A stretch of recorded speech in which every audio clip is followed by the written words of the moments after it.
Welcome, brave souls. Uncle Thistle here.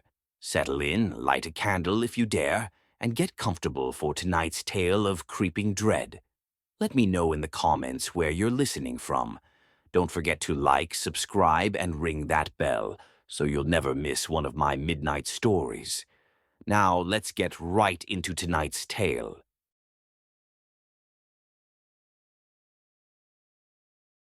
The clock ticks past midnight.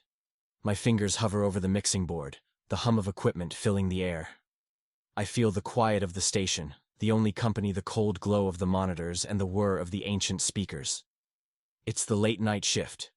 I've done this for years. No one listens this late. Just the regulars. A handful of students hoping to stay awake through their final assignments. The hum of the radio is comforting in its monotony. I twist the dials absent-mindedly, adjusting frequencies. A crackle echoes through the speakers, but I don't think much of it. But then, it's there again. Louder. I press my fingers to the knob, trying to stabilize it, but the noise only grows more erratic. I lean in, concentrating. It's not static anymore. Something else. Something deliberate. The air feels colder as I listen, as the sound shifts. A voice, too faint to make out at first, rises through the crackling static. I pause. Lance, it's my name. I freeze. It can't be. It's impossible. I'm alone. The voice comes again, a whisper this time, sharp and distorted. Lance, you've forgotten. My heart pounds, a cold sweat rising on my skin. I look around the studio, but the darkened room offers no answers. The crackling noise continues, the voice almost lost among it. I try to shake it off, but it's impossible. The voice grows louder. Lance, you must remember. I press the mic button, trying to drown out the voice, but it's no use. The hum intensifies, the voice becoming clearer with every passing second. My fingers tremble on the dial as I try to cut the feed, but the words are already etched in my mind. Lance, you're in danger. I grip the desk, my pulse racing. A draft brushes past me and I glance over my shoulder. Nothing. Still, the voice calls, each whisper more insistent. I jerk the switch. Silence. The room feels too quiet now, suffocating, but the words linger, heavy in the air. What just happened? Was it a prank? Some malfunction? I reach for my phone. The screen lights up with a new message from an unknown number. Turn off the mic, it's only just begun. The studio door creaks open, though no one is there. I can feel the weight of unseen eyes on me, the air thick with a presence that I can't explain. The voice is gone, but the fear remains, gnawing at me from within. I try to shake it off, but something tells me that whatever just happened, it wasn't random, and it's not over. The studio is quieter now, too quiet. My fingers still shake as I prepare for the next segment of the show. I press the mic button, but the static remains in my ears like a distant hum, like the world is buzzing with static electricity. I push the volume up, trying to drown out the remnants of that voice, but it's still there, hanging like a shadow. I rub my temples, but the unease doesn't leave. The voice from last night. It haunts me, echoing in my mind. It was a whisper, barely audible, but it felt like it had weight, like something real. I tell myself it was just the static, the equipment malfunctioning. I tell myself it's nothing. But then it happens again. Lance? It's there. Soft, faint, but unmistakable. It's not just in my head. I reach for the controls, attempting to adjust the frequencies, but the voice persists, clearer now, like it's coming from somewhere deep within the static. Lance, don't ignore me. I freeze, eyes wide as I try to steady myself. My heart pounds in my chest. The room feels colder now, the hum of the station's equipment turning into something oppressive. I can hear the voice, but I can't trace where it's coming from. It's everywhere, inside the walls, inside the air. I glance at the clock, 1:30 a.m. The usual quiet of the station is shattered by the voice, though no one else is here. No one else can hear it. Another message buzzes on my phone. From the same unknown number. Check the archives. You need to understand. I try to ignore it, but my curiosity pulls me in. The archives. Why now? Why would someone want me to check the old recordings? I'm about to dismiss it when the voice speaks again. Lance, you have to remember. I jump, my eyes darting around the studio. The room feels colder than it should be, the hum of the equipment now louder than ever. I hit the mic switch off again, but the voice doesn't stop. It's still there, still following me. Lance, listen. It's in the tapes. I stare at the speakers, unsure if the voice is coming through them or if I'm imagining it. What do the tapes have to do with anything? And then, as if to mock me, the phone buzzes once more. You know where to look. I swallow hard. The tapes.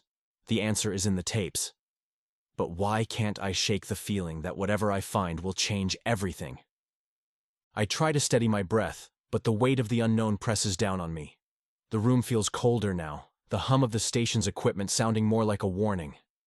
I don't know what I expect to find in the archives, but I know I can't ignore it.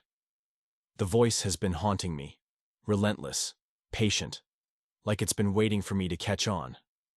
I pull on my jacket and head to the old storage room, where the forgotten tapes lie stacked in dusty boxes. The air in the room is musty, heavy with the scent of aged paper and decay. I reach for one of the old tapes, unmarked, faded, the label worn away. The tapes are a relic from a time before my arrival, before anyone in the station had even thought of me. I slide the tape into the player and hit play. The hum of the machine fills the room, followed by the crackling of the tape itself. The voice is faint at first, as though it's coming from far away. But as it grows louder, my blood runs cold. Lance! It's unmistakable. The same voice from the radio. The same voice I heard the night before. My throat tightens. How is this possible? This tape is old. Decades old. Lance, you have to remember. The voice is clearer now, and I'm paralyzed. My hand hovers over the stop button, but I can't bring myself to press it. I need to hear more. I need to know. The words spill out like a confession, overlapping each other. It's a jumble of sounds, fragments of a story I don't understand. The voice calls my name again, each whisper full of urgency. And then, the words slow, becoming deliberate. You sealed the deal. You gave your soul. I freeze. My heart slams against my ribcage. The room spins. This can't be happening. This can't be real. But the voice continues. You made the bargain, and now, you must pay. I yank the tape from the player, my breath shallow. The room feels smaller, suffocating. I want to scream, but nothing comes out. I can't understand it. I don't understand. The voice, the tapes, the bargain, it's all connected, but I don't know how. And then, as if mocking me, the voice comes again, this time from the speakers in the studio, crackling to life without warning. Lance, you can't run. It's already too late. The whispers don't stop. They follow me, always in the background, like a song I can't forget. I can't walk across campus without hearing it now. Soft whispers in the wind. A voice calling my name when no one's there. I try to ignore it, to push it out of my mind.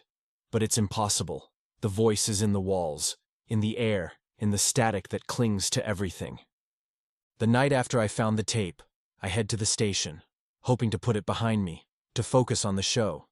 But the whispers grow louder. I can't escape them. It's then that I get a text from the same unknown number.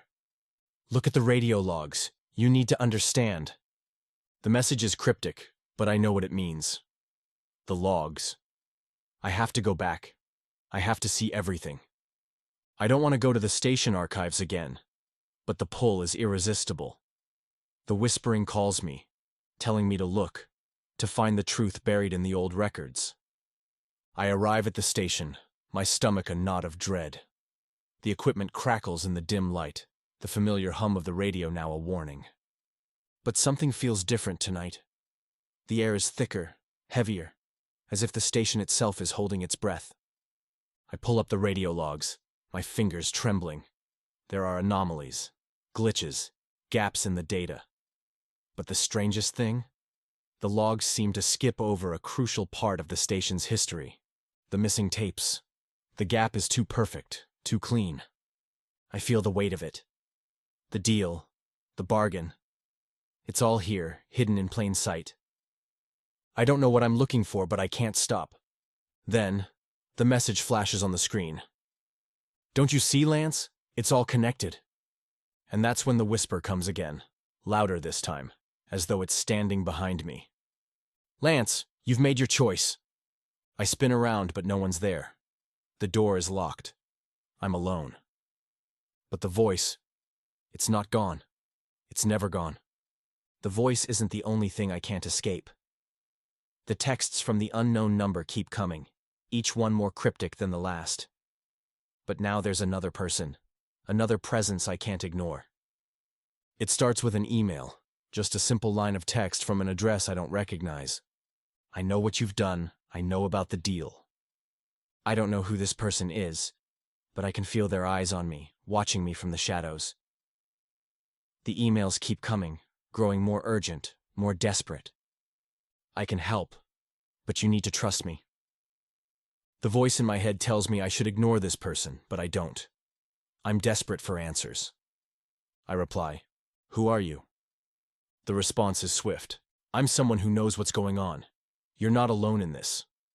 The messages are strange, disjointed, like the person is trying to piece together a story they don't fully understand. "You have to break the cycle, Lance. You have to find the source." I don't know what this person knows, but they might be the only one who can help me now. I look around the station, the air thick with tension. The whispers seem louder tonight. The static feels colder. And then, a final message pops up. "Don't trust the mirror." That's all it says. I don't know who's behind these messages, but they know something. Something crucial. And I don't know if I can trust them. The static crackles again, louder this time, the voice calling my name once more. "Lance, you can't escape. You're mine." It's happening again. The static, the whispers. They're all growing stronger, more invasive. The voice is no longer confined to the radio. I can hear it in the hum of the lights, in the crackle of my phone. It's everywhere. A constant presence that I can't escape. Tonight, I'm sitting in the studio trying to keep my composure as I prep for my show. The usual cold glow of the monitors makes everything feel sterile and lifeless. I flick the dials, adjusting frequencies, but the static won't leave. It's like the room itself is pulsing with it. Then it comes, faint at first, but unmistakable. The voice. "Lance." I swallow hard. My heart skips a beat. I know I'm not imagining it. I quickly glance around the studio. Everything's the same. No one else is here. The door is locked. I'm alone. Yet the voice is louder now, unmistakable, persistent. I can't deny it anymore. This isn't just a technical glitch. There's something in the static, something ancient, calling me. I try to adjust the soundboard, but the equipment begins malfunctioning. The lights flicker, and the hum of the radio intensifies, distorting the music I'm trying to play. The buzz fills the air like a heavy fog, and the words, clearer now, break through the noise. "Lance, you made a mistake." I'm frozen, my fingers gripping the console, eyes wide. I can't move. The air in the room feels thick, suffocating, and the temperature drops. The whispers intensify. Voices, not just one, but many, speaking in overlapping murmurs. Then the phone rings. I don't know why I answer. Maybe I think it'll be a distraction, but no. The voice is there too. "I know what you did." The voice on the other end is deep, distorted. I slam the phone down, my pulse racing, and I hit the switch to silence the mic. The voice doesn't stop. It keeps coming, louder, more urgent. "Lance, you sealed the deal. You must fulfill your end." The words hit me like a ton of bricks. The bargain, the deal, I don't understand. But I know now that it's real. The static continues, louder and louder, until the equipment sparks and fizzles, and everything goes dead. I'm left in silence, but the voice is still there, echoing in my mind. The night drags on, the room heavy with the aftermath of the latest encounter. I try to breathe, try to steady my racing heart, but it's impossible. The static is still ringing in my ears, an ever-present hum that fills my mind. The silence that follows feels worse than the noise. I want to leave. I want to escape this place, this nightmare, but I can't. I have to understand what's happening, what I've become a part of. The message from M sits unread in my inbox. I know what you did. You need to stop. I'm starting to realize that these messages, these warnings, are my only chance at getting out. But the question remains. What have I done? I think back to the tape I found in the archives, the words of the voice etched into my memory. You sealed the deal. You gave your soul. I don't know when or how, but I did something I can't remember. I look at my reflection in the glass, the familiar face staring back at me. It feels wrong now, like I'm looking at a stranger. The whispers fill my head again, louder now, like they're coming from inside the walls. Lance, it's too late. You've made your choice. I try to shake it off, but the words cling to me, refusing to let go. There's only one place left to turn. The mirror. The reflection. The place where it all began. I can't avoid it anymore. But the warning flashes through my mind. Don't trust the mirror. And yet I feel drawn to it, pulled toward it like a magnet. I take a deep breath and approach the bathroom. The mirror reflects me back, but the air around it feels wrong, like something is waiting. I stare at my reflection, my breath shallow. And then, it happens. A flicker. A change. In the reflection, I see something moving behind me, something that shouldn't be there. I turn around, but there's nothing. The reflection is still, but I know. Something is watching me. I can't escape the reflection. It calls to me, pulling me deeper into something I can't comprehend. The voice, the static, the whispers. All of it is connected. The truth is locked away in that mirror, in the deal I made. I'm trapped in a cycle. A deal that I don't fully understand. But it's too late to turn back now. The voice has made sure of that. I think about the messages from M, the cryptic warnings, the insistence that I need to break the cycle. But how? How do I break free when I don't even know what I'm fighting? The room feels colder, the static heavier. I try to focus, to think, but it's impossible. The whispers continue, growing more insistent. Lance, you're mine. I clench my fists, fighting back the panic. I can't let the fear control me. I have to find the answer. I have to confront the truth. The tapes, the contract, the deal. It's all here. In the studio. In the place where I thought I was safe. But now, I realize it's not just the station that's haunted. It's me. I grab the old tapes again, rifling through them until I find one that stands out. An unlabeled tape, the edges frayed. It looks different from the others, as if it's been handled more. I slide it into the player, my heart in my throat. The static crackles, and the voice emerges again, clearer this time. Lance, you can't hide from what you've done. I sit back, my breath catching. The voice is familiar, but there's something else now. Something darker. The tape plays on, the words slow and deliberate. You sealed your fate, Lance. You made a deal with the shadows, and now you belong to them. The voice won't stop. It's in everything now. In the static, in the cracks of the walls, in my mind. I can't escape it, no matter how hard I try. It's like I've become a part of it, tied to the deal that's slowly consuming me. I've been digging through the archives, through the old tapes and records, trying to understand what happened. But the more I uncover, the more I realize how deep the roots go. The station, the deal, it's all connected. The bargains made, the souls taken. I'm not the first to fall victim to this, and I won't be the last. The voice is in the equipment, in the very walls of this place, The tapes, the contracts, everything leads back to one thing. The deal I made. But I don't remember making it. I don't know how it happened. The deeper I dig, the more the static pulls me in, wrapping itself around me, suffocating me. I can hear the voice again, now clear as day. Lance, you can't run. You can't hide. You belong to us.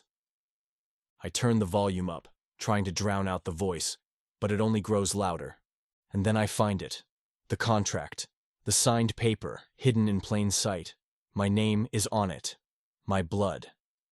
I didn't make this decision consciously, but somewhere, deep inside, I must have. And now, I have to face the consequences. I can't outrun the truth. The deal. The bargain. It's real. I signed my name, sealed my fate. The voice that haunts me. The static that follows me. It's all part of the pact I unknowingly made. I'm not the first to be taken. The station has seen others, victims of a deal made long ago. And now, it's my turn. I stare at the contract, the paper cold in my hands. My blood. My soul. I gave it away. And now the price is due. The whispers fill my head, louder than ever. They tell me to give in, to accept my fate. But I can't, not yet. The tapes hold the key.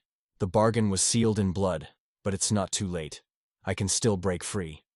I take a deep breath, my hands shaking as I set the tape player in motion. The voice fills the room, more insistent than before. Lance, you can't escape. You belong to us. But I won't give in. Not yet. I have one last chance. One last chance to break the deal. And I will fight for it. No matter what it takes. The night is growing colder, the static thicker. The shadows grow longer as I continue to search for a way out. The tapes, the contract, each one a link in a chain that binds me to this nightmare. I stare at the equipment, wondering if I'll ever hear silence again. The static is suffocating, filling the room like a living entity. And the voice, it's always there. Lance, I'm running out of time. The static crackles louder, the whispers more insistent. I'm not sure how much longer I can hold on. I have to make the choice. I have to confront the deal. The station is suffocating. The air is thick. The static a constant hum in the background. The whispers are driving me mad, pulling me deeper into the void. I've found the truth. But it doesn't set me free. It only pulls me further into the deal. The static is louder now, almost overwhelming. I feel its presence everywhere, surrounding me, pressing against my chest. The whispers never stop. They follow me, grow louder each time I try to block them out. I hear them in my thoughts, in the creaking of the old station building, in the hum of the equipment, and worst of all, in the silence. I can't stop shaking. My hands tremble as I flip through the old archives, the dust thick in the air, the smell of mildew and paper wrapping itself around me. Every corner of the station feels like it's closing in. I can't escape. I know too much now. The tapes, the contract, the whispers, they're all pieces of the same puzzle. I've come so far, and yet, I'm no closer to understanding why it all happened. Why me? Why this station? And what do I have to do to end it? I turn the pages of the forgotten station logs, looking for something, anything that can help me make sense of this. It's all there, written in cryptic messages, obscure references, a history of accidents and disappearances, many of which have been buried. But there's something more, something that calls to me in between the lines. Then I find it, a name. Lillian Hart. I've seen it before, but I didn't recognize it. Lillian Hart was the station manager decades ago, long before I came here. There's an eerie feeling in the pit of my stomach as I read about her sudden disappearance. The entries are strange too. They talk about her obsession with the station's equipment, her belief that the radio waves held more than just sound. She believed they were a portal, a gateway to something far darker, something the living should never touch. But her obsession didn't stop there. According to the last entry, she was trying to communicate with something. With someone. I flip through the pages faster now, heart hammering in my chest. There's a reference to a deal that she made before vanishing. Something she sealed with blood. The words blur together, and I have to stop myself from tearing through the pages in desperation. Lillian Hart. She's the key. She made the deal, just like me. She's the one who started it all, and now I'm part of it. I can hear the whispers growing louder, almost drowning out the sounds of the world around me. Lance. Lance. The voice is so close now. It's not just in my head. It's in the room with me. I can feel it. I search the archive room desperately, my mind racing. I know I'm missing something. There's more to Lillian Hart's story. I dig through the old paperwork, and then I find it. A letter. A letter she wrote just before she disappeared. "I've made a terrible mistake," the letter reads. "I've opened the door, and I can't close it. The radio waves are a bridge to the other side, to the place we were never meant to know.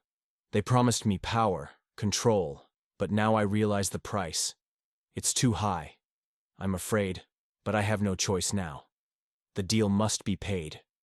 If you find this letter, I beg you to leave. Leave this station. Leave the radio. It's too late for me." I read the letter over and over again, the words sinking deep into my mind.